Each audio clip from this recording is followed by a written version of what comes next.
গণসংহতি আন্দোলন উচ্চ আদালতে একটি রিট দায়ের করেন এবং সেই রিটের পরিপ্রেক্ষিতে 11 এপ্রিল 2019 উভয় পক্ষের শুনানি শেষে মহামান্য হাইকোর্ট বিভাগ সেই রিট মামলাটির রুল গণসংহতি আন্দোলনের পক্ষে নিষ্পত্তি করেন এবং নিষ্পত্তি করে 1 মাসের মধ্যে তাদেরকে রাজনৈতিক দল হিসেবে নিবন্ধন দেওয়ার জন্য নির্দেশনা প্রদান করেন। সেটি দীর্ঘ 4 মাস পার হয়ে যাওয়ার পরেও কোনো রকমের কোনো পদক্ষেপ গ্রহণ না করার কারণে আমরা আদালত অবমাননার একটি দরখাস্ত দাখিল করি এবং সেই আদালত অবমাননার দরখাস্ত দাখিল হওয়ার পরে গিয়ে তারা সংশ্লিষ্ট শাখাতে ডিসেম্বর মাসে 2019-এর ডিসেম্বরে 22 ডিসেম্বর একটি আপিল দায়ের করে এবং সেই আপিলের পরিপ্রেক্ষিতে পরবর্তীতে হাইকোর্টের রায়টি স্থগিত হয়ে যায়। সেই আপিল তারা দীর্ঘ সময় শুনানি না করে অপেক্ষমান অবস্থায় রাখে এবং আমরা নানান রকমভাবে চেষ্টা করেছি এই আপিলটি দ্রুত শুনানি করার জন্য, কিন্তু বিভিন্ন কারণে সেই আপিল আসলে শুনানি করা সম্ভব হয়নি।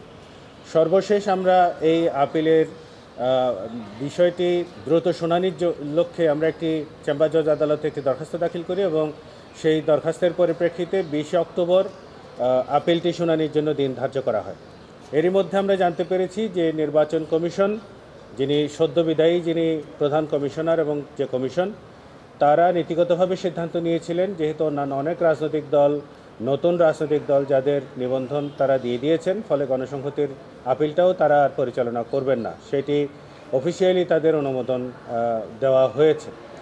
এরই পরিপ্রেক্ষিতে আমরা জানতে পেরেছি গতকালকে নির্বাচন কমিশন আপিল বিভাগের সংশ্লিষ্ট শাখায় একটি এফিডেভিট দাখিল করেছেন, যেখানে তারা তাদের সুস্পষ্ট মতামত ব্যক্ত করে বলেছেন যে তারা এই আপিল মামলাটি আর পরিচালনা করতে আগ্রহী নন। সেক্ষেত্রে 2019-এ হাইকোর্ট বিভাগ যে রায়টি দিয়েছিলেন সেই রায়ের পরিপ্রেক্ষিতে নির্বাচন কমিশন এখন গণসংহতি আন্দোলনকে রাজনৈতিক দল হিসেবে নিবন্ধন দেওয়ার ক্ষেত্রে আর কোনো রকমের আইনগত বাধা রইল না।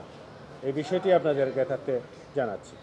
Redmi 13 স্টাইল বানাই দুনিয়া কাঁপায়।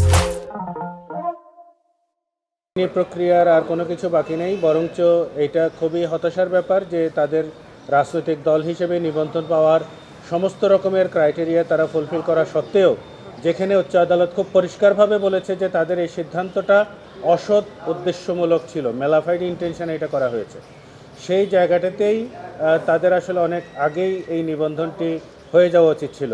এটা আদালত পর্যন্ত আসারও আসলে ব্যাপার ছিল না, কারণ গণসংহতি আন্দোলন দীর্ঘদিন ধরেই রাজনৈতিক মাঠে সক্রিয়। তারা বিভিন্ন আন্দোলনে যুগপৎভাবে অন্যান্য অনেক রাজনৈতিক দলের সাথেও তারা বড় রকমের ভূমিকা রেখে আসছে দীর্ঘ সময় ধরে। ফলে তাদের এই নির্বাচনের প্রতিদ্বন্দ্বিতা করার ক্ষেত্রে যাতে কোনো রকমের প্রতিবন্ধকতা না থাকে, সেজন্যই বরঞ্চ নির্বাচন কমিশনের উদ্যোগী হওয়া উচিত ছিল। এত বছর না পাওয়াটাই বরঞ্চ প্রচণ্ড বৈষম্যের তারা আসলে শিকার হয়েছে।